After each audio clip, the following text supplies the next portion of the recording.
Que se convierte al cristianismo por medio de la predicación de Pablo. Lo persiguen los judíos, se empieza a convertir esto en un patrón y tiene él que salir. Pero dejémoslo ahí un momento. Yo no sé si a ustedes les gustan los juegos de mesa. ¿Quién le gustan los juegos de mesa? A mis hijas les gustan los juegos de mesa, ahí están levantando la mano. Y hace algunos siglos, cuando yo era joven, nos gustaba jugar a esto. Y es un juego que se llama Risk. Y es un juego que se trata de dominar al mundo, de dominación del mundo. Y sucede que aquí la zona más codiciada es la zona de Europa. Todo el mundo trata de conquistar Europa. Yo no sé si es esto por un patrón histórico que la gente le gusta seguir, que siempre ha sido Europa el centro de la cultura. Napoleón lo quiso conquistar, Hitler lo quiso conquistar, y ahí tenemos una cantidad todavía de dictadores y de monarcas y reyes y emperadores que han tratado de hacerlo. El problema aquí es que si uno juega este juego lo suficiente, se va a dar cuenta que estratégicamente es casi imposible dominar Europa, porque por todos lados te pueden llegar por América, por el oeste, te pueden llegar también por el este, ahí te llegan todos los rusos, te llegan por ahí. Puede llegar por África, por Asia. Es un lugar difícil de conquistar. Pero ¿saben quién fue el primero que conquistó Europa por completo? El apóstol Pablo. Porque fue el primero que llevó la conquista del Espíritu Santo a través de toda Europa. Y aquí empieza, en esta clase vamos a ver el inicio. Ya empezó parte de esta conquista que se empieza a hacer por parte de Pablo. Pero Pablo hasta este momento había estado casi limitado, por lo menos antes del segundo viaje misionero, a toda la zona de Asia. Es decir, cuando vemos el mapa de Turquía moderna, estamos limitados hacia el lado derecho. Pero Pablo ya para entonces tiene su mira hacia Europa. Y si ven el mapa más de cerca de esta región, van a ver que Pablo llega ahí a Troas. Sucede algo en Troas, ¿se acuerdan? ¿Qué sucedió en Troas? ¿Cómo cambia la narrativa del libro de Hechos? Lucas, se les junta a Lucas, que es el autor del libro de Hechos. Va y empieza a viajar con ellos, porque la narrativa cambia de ellos fueron y vinieron y bajaron y subieron y se embarcaron a nos preparamos para ir a... ¿sí? Y empieza la narrativa a cambiar a hablar en tercera persona, hablar en primera persona. Entonces están aquí, Pablo llega a Filipos, en Filipos empieza a hablar y tiene conversaciones con los judíos se enojan y los sacan de ahí. Y ahí estamos en esta parte, es aquí donde llegamos a este punto del viaje misionero de Pablo. Y Pablo tiene que salir, deja ahí a Silas y a Timoteo. Se acuerdan que Silas y Timoteo iba con ellos, y aparentemente Lucas también se queda atrás. Pero Pablo, Timoteo y Silas siguen hacia Tesalónica. Dentro de un par de clases vamos a estudiar la carta a los tesalonicenses, porque es la carta que se escribe después. Y es importante que entendamos el contexto histórico de lo que pasa en este viaje, porque después, si ven la carta a los tesalonicenses, nos damos cuenta que fue un viaje muy abrupto, interrumpido. Se interrumpió ese viaje porque no pudo seguir Pablo estando ahí con ellos. Entonces, si vemos aquí el mapa de dónde está Filipos, Tesalónica, habría que caminar hacia el suroeste por la vía Ignacia, que es el lugar donde Es el camino romano que llevaba, si ustedes se acuerdan, todos estos lugares de ciudades importantes ya tenían vías preparadas y listas por los romanos. Entonces esta vía Ignacia sería una caminata como de unas 70 millas, unos 100 kilómetros por ahí. Y esto lo podrían hacer como en 5 días más o menos.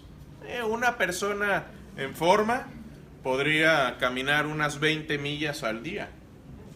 O sea, que es bastante. Hoy, ¿quién camina 20 millas hoy al día? Yo no. A ver, es casi un maratón eso. Está pesado, ¿no? A ver, si podrías ayudarme en eso. Ajá. Hacer en el pizarrón nada más un esquema de los 4 viajes en tiempo. Porque me ubica mejor si fue a Jerusalén y ya eran 14 años y 3 años antes había estado, porque así lo dicen Hechos y en Gálatas. Claro. Dar un punto en tiempo. Ajá. Porque tú dices, y se fue a Tesalónica y se fue para acá. Este viaje, el primer viaje misionero tomó más o menos 2 años. Sí. ¿Sí? Estamos de acuerdo. El segundo viaje misionero tomó más tiempo. Y si quieren, la próxima clase les traigo una reglita con la línea de tiempo de cómo sucede todo para ubicarlos. Pero todos estos viajes suceden entre... el primer viaje misionero sucede como en el año 46, 47 más o menos, que es cuando ya recorre Gálatas, regresa a los 2 años. Para el año 49 ya escribe Gálatas. Sí, eso estamos hablando. Y si quieren ubicarse ahí, Pablo se convierte posiblemente entre 6 meses y 3 años después de la crucifixión de Jesús. No sabemos exactamente cuándo.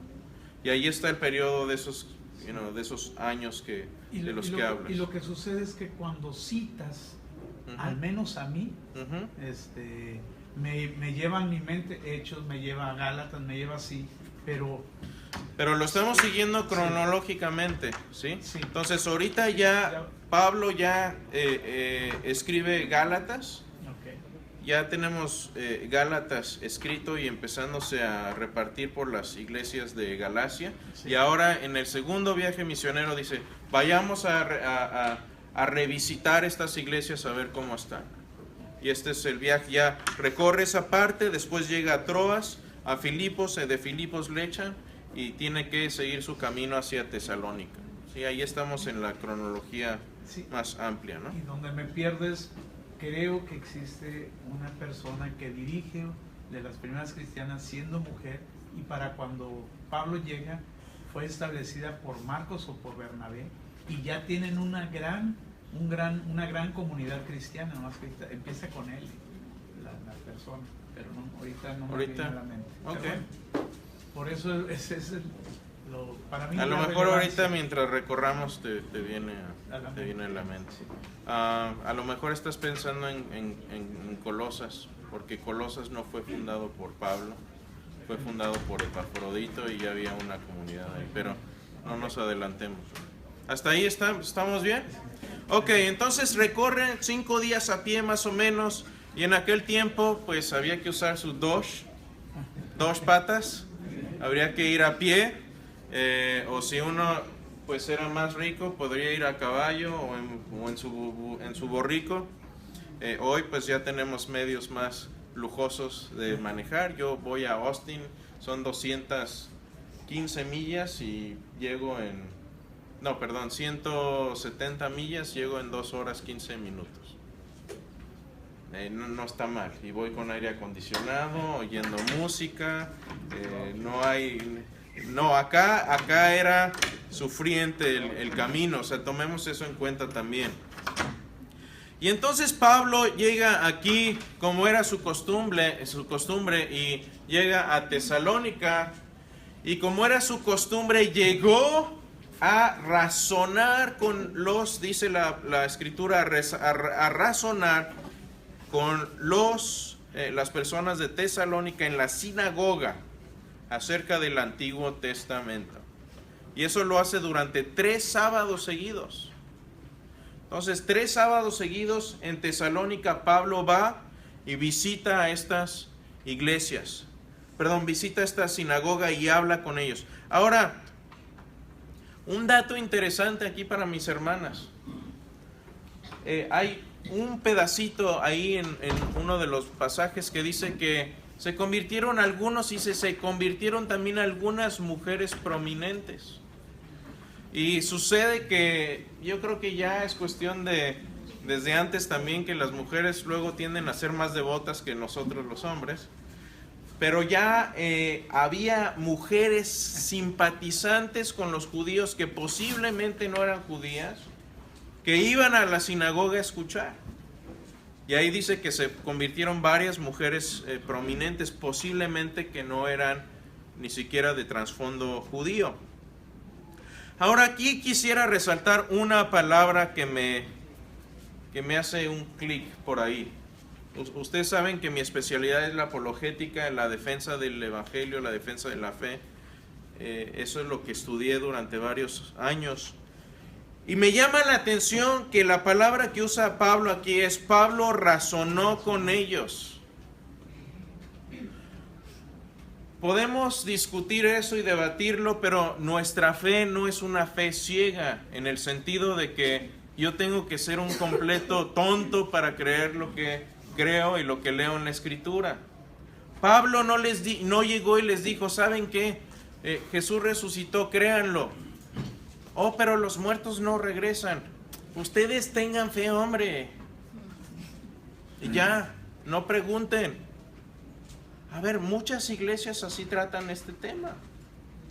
Pero quiero decirles que nuestra fe es una fe razonable, una fe que podemos razonar, pero también es una fe que podemos experimentar. Cuando habla, y esto ya lo vimos, si quieren ver la serie de ¿Por qué no soy?, hablamos mucho de esto. Pero ¿qué es lo que nos diferencia de los testigos de Jehová o de los mormones? Que tenemos una fe histórica y podemos ir a verificar todas estas cuestiones que han sucedido. Pregúntenle a un mormón: ¿dónde está la evidencia arqueológica de todos los pueblos que llegaron según ellos a América? ¿Dónde está la evidencia arqueológica? ¿Dónde están todas las armas? ¿Dónde están las tablas de oro? ¿Dónde están según ellos, los caballos que había acá, cuando todavía ni caballos había aquí? Los caballos, en América hubo caballos un tiempo, luego se extinguieron y los trajeron los españoles. Los caballos son mexicanos. Llegaron a México. Entonces no es... Los mexicanos pensaban que cuando era un caballo pensaban que era Dios. Sí, exactamente. Entonces nuestra fe es razonable y Pablo razona con ellos, habla con ellos, y muchos empezaron a verificar en las Escrituras. Y me recuerdo de gente de trasfondo judío que leen Isaías 53, o se les lee, a ver, hagan un día esta prueba.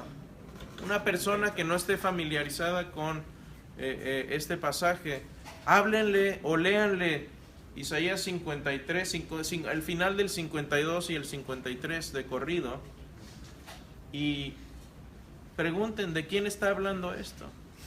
Está claramente hablando de Jesús, pero está en el Antiguo Testamento. Eso se escribió varios cientos de años antes de Jesús. Entonces nuestra fe es racional, es razonable, y esto es lo que hizo Pablo con ellos. Después aún Pablo en este tiempo es apoyado de hecho por la iglesia en Filipos. Viene él saliendo de Filipos y los filipenses le mandan fondos para poder sostenerse. Y Pablo después les escribiría a los filipenses dándoles las gracias por, dice, por su participación en el evangelio desde el primer día. Les dice eso en Filipenses 1:5. Y les dice que incluso en Tesalónica me enviaron ayuda una y otra vez para suplir mis necesidades. Eso se lo escribe a los filipenses y ven que están ahí cerquita. Pablo no confiaba solamente en el apoyo de la gente de Filipos, sino que también trabajaron, dice Filipenses, día y noche. Ellos trabajaban también, no eran unos mantenidos, no era como muchos predicadores de la prosperidad de hoy que dicen, ¿saben qué? Necesitamos, Dios me dijo que necesitamos comprar unos jets para poder llevar el evangelio a todo el mundo, es parte del evangelio, así que callitos, cáiganse. Y necesitamos 2 por si uno se rompe, por cierto. Sí. Véanlo, a lo mejor saben de quién estoy hablando, pero esto sucedió hace unos años. Y el versículo es, el que no trabaja, que no coma. Exactamente. Y es en este contexto que dice Pablo en Filipenses, ¿saben qué? Tengo necesidad, pero en la necesidad o en la abundancia he sabido contentarme y todo lo puedo en Cristo que me fortalece. Uno de los pasajes más sacados fuera de contexto, no es así como que, uy, estoy trapeando hoy, qué día tan duro, todo lo puedo en Cristo que me fortalece. No, es el sentido de este pasaje es en aflicción, en abundancia, en enfermedad, en las buenas o en las malas, Cristo está conmigo y lo puedo todo en Él. Ese es el sentido de este pasaje, es de contentamiento, de estar satisfecho a pesar de tener completez dentro de la necesidad. Ese es el sentido de este pasaje. Así que si le ayuda a hacer los trastes, lavar los platos y citar el versículo, no hay problema, a mí no me molesta, pero no es el sentido en el que lo usa Pablo aquí. Bueno, sucede que después de estas 3 semanas de estar predicando el evangelio, Pablo ahí en Tesalónica, los judíos les empieza a dar envidia, hablan con la gente en la plaza, hacen una chusma, y la chusma va a casa de Jasón, que era un cristiano donde se estaba quedando Pablo y sus acompañantes. Y la chusma invade la casa de Jasón. Afortunadamente Pablo y sus amigos no estaban ahí, pero prenden a Jasón y le dicen, ¿sabes qué? Estos que tú tienes en tu casa están causando disturbios y de hecho, si ustedes ven el pasaje, es como medio dramático lo que dicen los judíos. Dicen, esos han trastornado todo el mundo y vienen acá también. Así como que, oh no, vinieron estos a destruirnos todo lo bueno que teníamos aquí. Claro que no habían hecho tal cosa, estaban hablando del evangelio, pero obviamente se pusieron celosos. Y apresan a Jasón, es arrestado, y Jasón paga una fianza, pero dentro de esta fianza, el acuerdo al que él llega con estos judíos es que, bueno, no los van a matar, no van a tratar de tomar represalias aún mayores en contra de ellos, pero sí van a ir, Jasón va a tener que asegurarse de que Pablo salga de Tesalónica. Y por eso Pablo tiene que salir. No sabemos si estuvo 3 semanas, un poquito más, un poco menos. Pero el punto cuando estudiemos Tesalonicenses, es que Pablo estuvo muy breve tiempo ahí. Y ahí es donde empiezan a surgir, a ver si a uno no lo discipulan bien. Te vas a quedar con dudas, te vas a quedar con preguntas, te vas a quedar con cuestiones de, pues, ¿qué pasa con los muertos cuando se mueren y va a ser la resurrección después? ¿Qué va a pasar? Porque parece que en Tesalónica empieza a haber gente que muere y la pregunta de ellos es ¿qué pasa con ellos en la resurrección final? Y entonces Pablo escribe esta carta después para aclararles estas dudas y escribe casi de seguido primera y segunda de Tesalonicenses. El caso es que los echan, Timoteo se queda en Tesalónica, vamos a ver después qué pasa con Timoteo, pero Pablo tiene que salir prácticamente solo a Berea. ¿Les parece familiar este nombre? Ahí les va una encuesta. ¿Cuántas iglesias han escuchado que se llamen Corinto? Iglesia de Corinto. ¿Por qué no? Porque era un desastre. Era un pueblo de marinos libidinosos que llegaban ahí y hacían toda clase de disturbio. Era un pueblo, no era un pueblo, era una gran ciudad donde había toda clase de inmoralidad y problemas. Pero tenemos un pasajecito de Berea, y ahí, ¿cuántas iglesias Berea hay? Uy, pásense por aquí, van a ver un montón de iglesias llamadas Berea. ¿Qué sabemos de Instituto Berea, Iglesia Berea? Sí, si pudiéramos hacer el Palacio de Berea, sería el para. ¿Pero por qué? Por un pasajecito que dice en Hechos 17:11: estos de Berea eran más nobles que los de Tesalónica, de modo que recibieron el mensaje con toda avidez, y todos los días examinaban las Escrituras para ver si era verdad lo que se les anunciaba. ¡Qué nobleza! Llegaron, como decimos en México, flojitos y cooperando. ¡Qué gozo debe haber sido para Pablo, después de ser perseguido y después de batallar todo este camino, llegar con gente que estaba abierta a escuchar y decir: uy, sí, este Jesús, a ver, veamos, ¿dónde viene? ¿Dónde viene esto en el Antiguo Testamento? ¿Dónde viene esto escrito? Platícanos más, Pablo, queremos saber. Y dice: eran más nobles y recibieron el mensaje con avidez. Aquí el problema es que los amigos judíos perseguidores se enteraron de que estaba en Berea. Berea no está muy lejos. ¿Vieron el mapa por acá? Está a unos 3 días a pie. Pues estos caminaron 3 días hasta Berea para seguir persiguiendo a Pablo.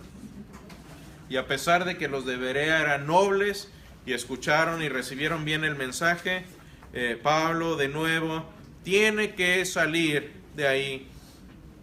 Y entonces sucede que los de Berea le dicen: bueno, Pablo, no te preocupes, te vamos a ayudar a seguir tu camino al sur. Y es ahí donde Pablo llega a la histórica ciudad de Atenas en aquel tiempo. Ahora, Atenas en este momento ya había bajado un poco de prominencia en cuanto a ser una ciudad de comercio. Corinto era más grande, era una ciudad aún más comercial. Cuando veamos Corinto y el contexto histórico vamos a ver eso. Pero Atenas todavía tenía gran prominencia en cuanto a ser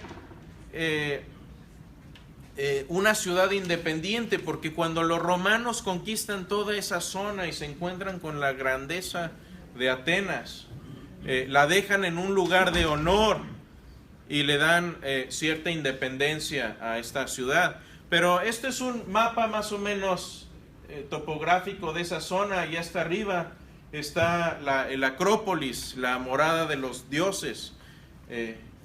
Si ven por acá, aquí el número 19, esto que acabo de poner en círculo, es el Areópago.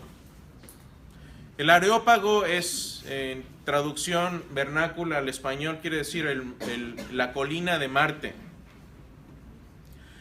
Y este lugar, mis amigos y hermanos, en el año 508 se convierte en la cuna de la democracia en el mundo occidental, en el mundo conocido.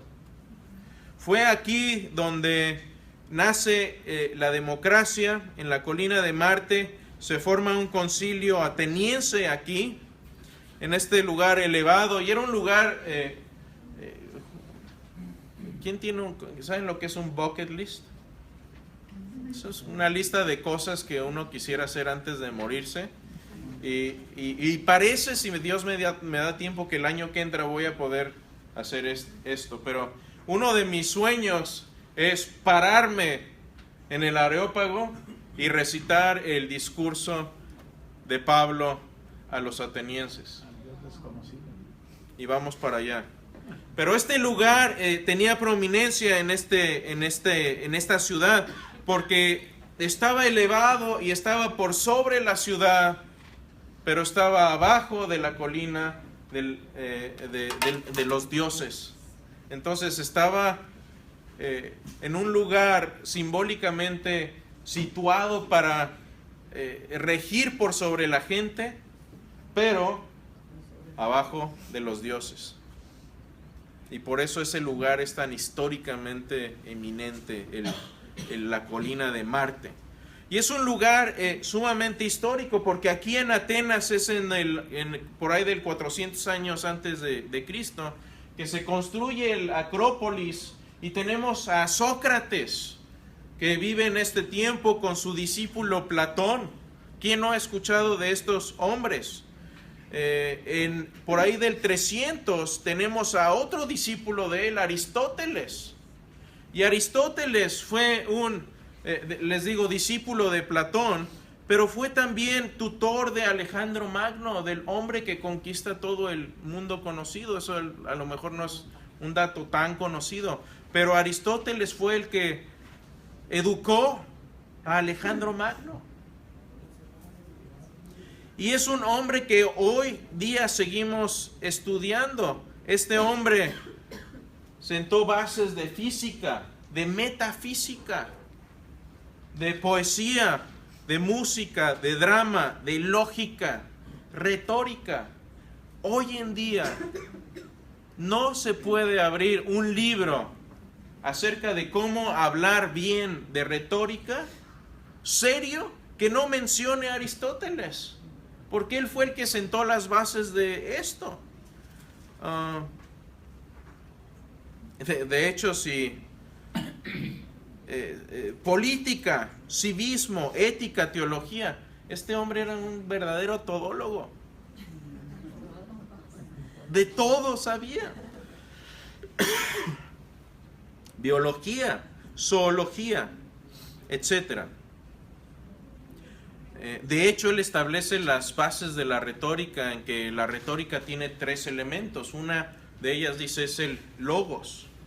Uno debe tener mente y razones a la hora de hablar, buenos argumentos a la hora de transmitir una idea. Pero también está el patos, que es el corazón. Uno debe poder apelar a las emociones también cuando habla. Y luego dice, y tenemos también el ethos, que es la credibilidad o la ética. Si yo soy una persona inmoral, no importa que tenga logos y patos, nadie me va a creer. Entonces él establece estas bases de la retórica que son hasta nuestros días aún válidas y se siguen estudiando. Y sucede que también tenemos por ahí ideas acerca de otros filósofos que había en esta época. Atenas se conocía por ser la cuna de la filosofía, y la filosofía moderna la seguimos estudiando a través de ellos también. Y vamos a ver un poquito más de cómo interactúa Pablo con estas filosofías, con el epicureísmo, el estoicismo, ¿sí? Fundado por Zeno. Pero Pablo llega a Atenas. ¿Quién le gustan los zapatos? ¿Cómo les dicen? ¿Nike? ¿Nike? ¿Se dice Nike aquí? Porque en México era Nike. ¿Pero qué es? ¿Nike? ¿Nike? Bueno. Esto tiene relación con la clase, no crean que está al vacío. Porque cuando llega Pablo y encuentra todos estos templos a los dioses, uno no puede pararse en el Areópago sin ver templos y estatuas y monumentos a los dioses por todas partes. Y una cosa aquí interesante es que la palabra Nike o Nike en griego es Nike, quiere decir victoria. Bueno, sucede que hay un templo a Atenea junto al Areópago está ahí una estatua muy grande, y en esta estatua está Atenea. Y si ustedes ven esta estatua de cerca, tiene unas alas, y esas son las alas de la victoria. Ahí está la forma. Bueno, pues sucede que la compañía que ustedes bien conocen tomó este lema y tomó este símbolo como su logotipo de su compañía, Victoria. Por eso cuando te pones unos zapatos Nike, vas a la victoria. No me pagaron por esto. Nunca han sacado un anuncio así, no deberían. Pero bueno, de ahí es de donde sale este logotipo, son las alas de la victoria de Atenea. De hecho se le llamaba Atenea Nike. Y ahí están también los epicúreos, los estoicos, y Pablo llega ahí también al ágora. El ágora era como un mercado, pero cuando nosotros pensamos mercado, pensamos en el mercado de la Cruz o en algún mercado del centro. No es una verdulería. Era más como esto. Era un área donde habría mercaderes, pero también habría escuelas de filosofía. Era el centro cultural, era como en los 80s ir al mall. ¿Sí? Ahí te juntas con tus amigos, es la vida social, pasa alrededor en los 80s cuando yo crecí, hace medio siglo. Y acá era lo mismo, era el centro cultural de Atenas, donde se juntaba la gente, donde hablaban de ideas, donde comerciaban, donde socializaban. Y una de estas escuelas es la escuela de los epicúreos. ¿Han escuchado del epicureísmo? El epicúreo hoy en día se utiliza para designar a algunas personas que les gusta el buen vivir. Un vividor, alguien que le gusta la buena comida, las buenas bebidas, los buenos viajes. Alguien que disfruta la vida es un epicuro. Pero en este sentido, no. El epicuro no era lo que hoy conocemos como un epicuro moderno. Estos eran materialistas. Los epicuros decían que todo está formado por átomos. Todo es materia. De hecho, los pensamientos son materia también, tienen átomos. Y esto va contra las ideas de Platón, que decía, no, hay cosas que no son materiales. Y uno piensa en platonismo, es mi amor platónico. Bueno, es una idea, algo no material. Esas son las ideas de Platón. Y también los epicuros dicen, bueno, la felicidad o la tristeza se basa en el uso de tu mente y de la razón. Si estás triste, es porque no estás usando bien tu mente. Si estás contento, estás usando bien el cerebro. Esa es más o menos la idea detrás del epicureísmo. También dicen que el propósito de la vida es el placer y la felicidad, pero no en el sentido que entendemos. De hecho, cuando hablamos de esto pensamos en excesos y en comidas y en toda clase de inmoralidad. Pero no, ellos decían, de hecho la inmoralidad es mala porque vas a desear más de eso, entonces tienes que quitarte esos deseos. Entonces el epicureísmo no es para nada lo que entendemos lo que es el día de hoy. Y dice, y el propósito de la vida es tener placer, pero quítate todas las cosas que te hacen tener deseos fuertes y vas a ser más feliz. Piensan también los epicuros que sí, los dioses existen, ahí está Zeus y Atenea y Mercurio, pero ¿saben qué? No les importamos un bledo. Ellos están en su Olimpo haciendo sus cosas y no les importamos, así que cada quien rásquese con sus uñas. La muerte, no hay nada después. Muerto el perro, se acabó la rabia. No hay nada detrás de la muerte. Por el otro lado, piensen en Pablo y su discurso, donde habla Pablo de un Dios personal, de un Dios que te busca, de un Dios que bajó, que te ama, que quiere tener una relación contigo, de un mundo espiritual, ¿sí? Contrastante con estas ideas epicúreas. Y están también los estoicos, y el estoicismo fue formado o fundado por un filósofo que se llamaba Zeno. Y este hombre era muy interesante, le gustaba dar respuestas cortas era muy perspicaz y muy pícaro en sus respuestas. Dicen que por ahí un niño un día parloteaba y le dice: tienes 2 oídos y una boca, usa más tus oídos que tu boca, el doble, como diciendo cállate y escucha. Y bueno, en esa podríamos decir, bueno, yo tengo más dientes que ojos, así que pasen la comida. Pero ¿por qué se llama estoicismo? Bueno, porque este hombre, cuando hacía sus discursos filosóficos, se paraba en las columnas en los mercados, y estas columnas se paseaba por ahí arriba, y ahí era donde hablaba, donde todo el mundo lo podía escuchar. Bueno, estas columnas o columnatas en griego se llaman estoas, y por eso se le llama estoicismo. Los que se paran en las estoas a hablar de filosofía, como Zeno, son los estoicos. Y estos estoicos, él era medio agrio, medio vinagrillo, dicen algunos. Evitaban las emociones, decían, evita las emociones, como Spock. Sería un buen vulcano este hombre. Hay que ser racionales, no irracionales y no naturales del alma. Hay que evitar emociones como el miedo, la tristeza, el deseo y el placer. Esto va en contraposición con el judaísmo y el cristianismo. ¿Por qué?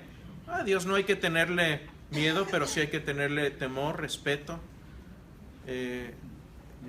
Se vale estar triste, llora con el que sufre con los que sufren. ¿Deseos? Sí, puedes tener deseos, pero contrólalos y deben estar guiados por el Espíritu Santo. Desea más a Dios que cualquier otra cosa. Placer, Dios lo creó, pero hay que usarlo bien. Hay que usarlo en los momentos y en las formas en que Dios lo ha designado. Y ellos dicen, bueno, Dios es como un fuego inteligente que engloba toda la tierra y todas las cosas. Es algo así como la fuerza de Star Wars. No he visto la película, así que no me digan. No me digan. No me digan. Pero es lo que piensan, que los estoicos piensan que la fuerza, Dios es como una fuerza, como un fuego.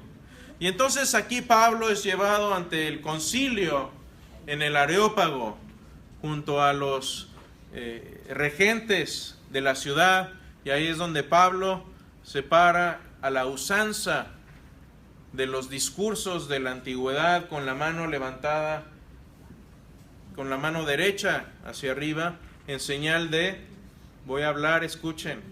Así que cuando les haga yo eso en casa, ¿okay? Ya saben, ¿okay? Y entonces se levanta Pablo, levanta la mano derecha y dice: ciudadanos atenienses, observo que ustedes son sumamente religiosos en todo lo que hacen. Miren todos los templos que tienen aquí. Miren todos los dioses que tienen ustedes. Se ve que son religiosos. Vean el contraste de cómo Pablo no empezó esta conversación. Ciudadanos atenienses, bola de paganos, se van a ir al infierno por no adorar al Dios verdadero. ¿Cómo creen que habría caído ese discurso? Ni lo oyen, no sabe, ni lo oyen. Y lo oyen. Pablo empieza con lo que tenían en común. Fíjense cómo empieza con puntos de conexión.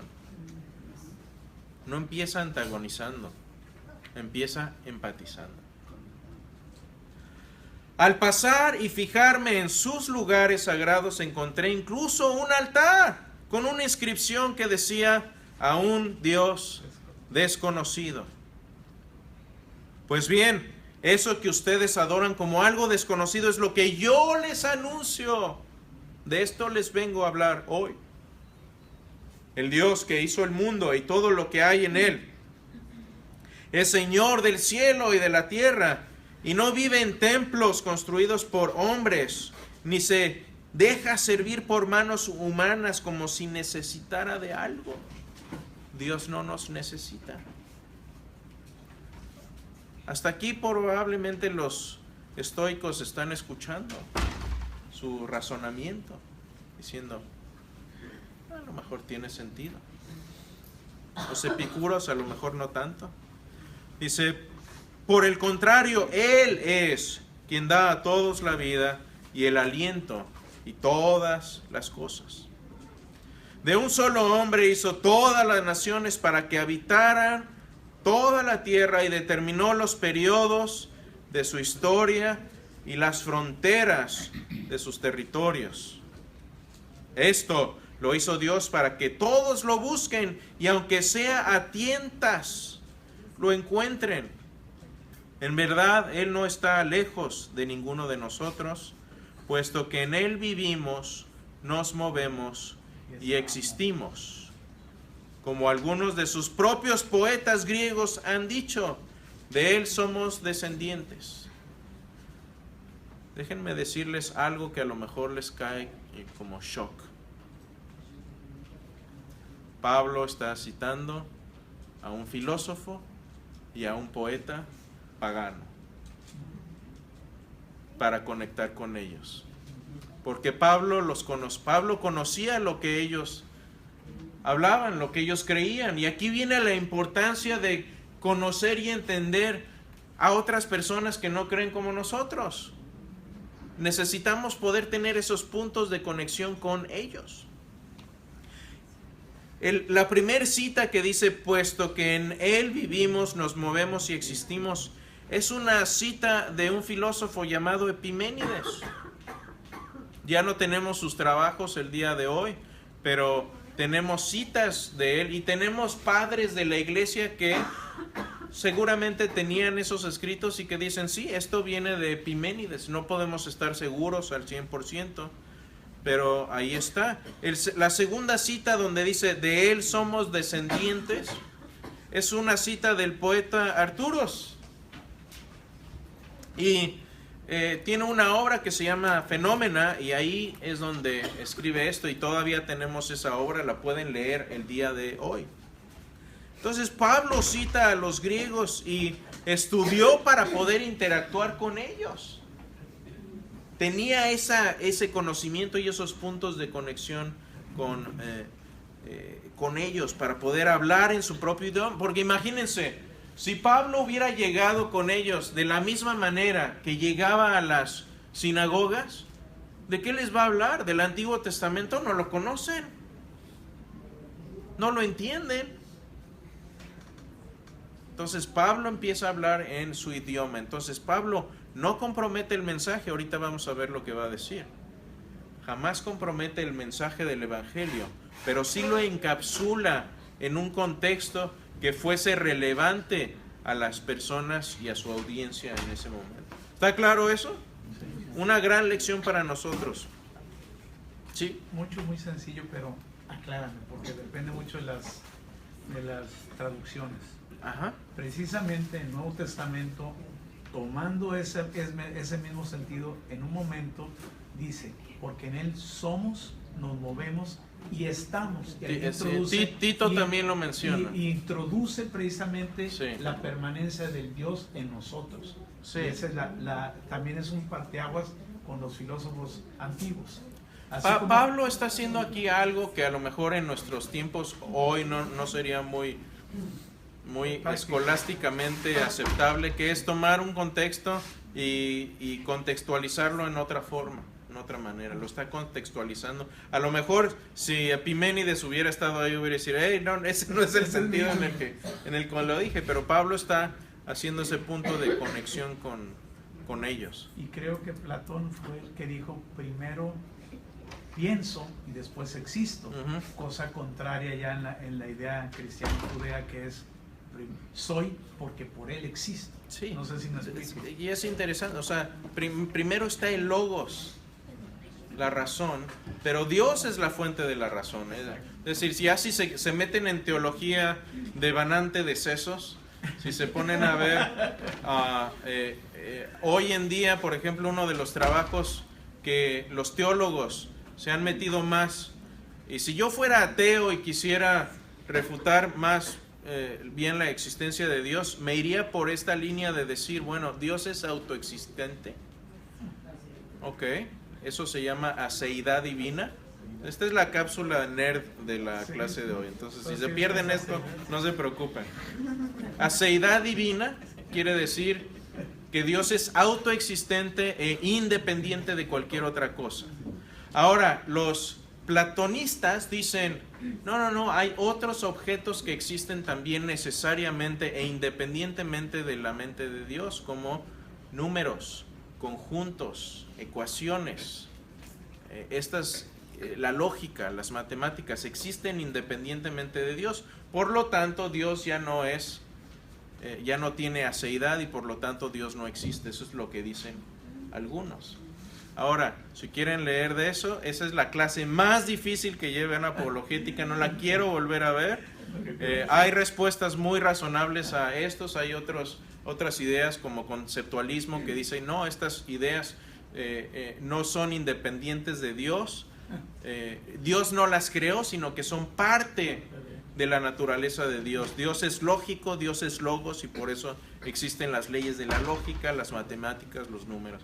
Todo eso. Bueno, cápsula nerd, si quieren borrarla del cassette no hay problema, la pueden borrar, no va a pasar nada. Por lo tanto, mándalo con un apologista o con un jesuita. El que más ha hecho trabajo en esto es el Dr. William Lane Craig, sí, ahí pueden ver de esto.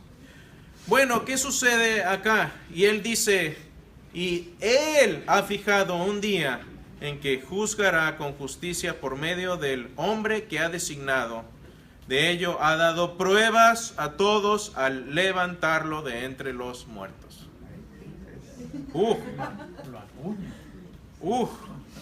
Se me pone la carne de gallina cuando leo esto. Cuando Pablo llega a este momento, quisiera imaginarme la cara de shock de los atenienses. ¿Le resucitó de entre los muertos? Y fíjense lo que subrayé ahí, dice, de ello ha dado pruebas. Pablo está diciendo aquí, la prueba de que lo que les estoy diciendo es verdad de la resurrección. Y después Pablo en Corintios 15 les diría esto, y lo estoy parafraseando. Corintios, les voy a dar lo más importante. Si lo creen son salvos, si no lo creen no lo son. Ahí les va, ¿listos? Cristo murió, Cristo es Dios, Cristo resucitó. Es el resumen de 1 Corintios 15, la primera parte. Y lo vimos, y ahí estuvimos, y hay hermanos vivos hoy, si quieren vayan y pregúntenles. De ello les hemos dado pruebas. Yo era sigo siendo preguntón, pero ahora ya dirijo mis preguntas más sabiamente, pero había veces que llegaba yo con gente más sabia o que consideraba yo más sabia en la escritura y les decía, explíqueme esto, ¿cómo funciona esto? No, tú no preguntes, tú cree y ya. Pero ¿dónde está la base? No necesitas evidencia. Y esto es lo que está diciendo Pablo. Esa es la prueba. Vean y véanla. Y de hecho en 1 Corintios 15 dice, si Jesús no resucitó, estamos perdiendo el tiempo. Somos los más miserables, los más dignos de miseria. Esos somos si Cristo no resucitó. Pero, y aquí parafraseo otra parte, dice, lo que vimos, lo que oímos, lo que hemos experimentado, eso les compartimos. Yo creo yo no soy cristiano porque un día me levanté con una laguna mental y dije, puede ser cristianismo, ¿por qué no? Budismo, islam, cristianismo. No, porque tiene sentido del mundo en que vivimos y puede explicar lo que experimento y me explica por qué vivo en un mundo caído. Todos tenemos un sentido en este mundo de que las cosas no están bien, las cosas no están como deberían de ser. ¿Puedo comentar algo? Y el cristianismo explica eso muy bien. Sí, claro. Hace muchos años, cuando era adolescente, antes de entrar al cristianismo también, yo pasé por el hinduismo, por el islam, como buscando, pues. Yo islam no, pero filosofía sí, ahí sí chócalas. Sí, ahí tuve esa parte de conocer, Sí. cómo investigar, ¿verdad? Uh-huh. Y pues yo tenía como una mente así como de racional. Uh-huh. Dice, bueno, pero ¿por qué uno siendo, o sea, ocupando la ciencia, porque uno tiene que ser cristiano? Porque parecía como locura. Claro. Pero poco a poco Dios mismo te ha ido llevando, o me ha ido llevando a buscar en cada sector y ver, tiene sentido ahora. Entonces es más racional de lo que uno piensa. Claro. Sí. Absolutamente, y no me voy a meter más, vimos toda una serie de esto, ¿por qué no soy hindú? ¿Por qué no soy musulmán? ¿Por qué no soy testigo de Jehová? Lo vimos, está en línea, está en YouTube, lo pueden ver si quieren darle seguimiento. Pero tienes toda la razón. Creo que el cristianismo es la respuesta más razonable de por qué el mundo es como es, por qué estamos como estamos.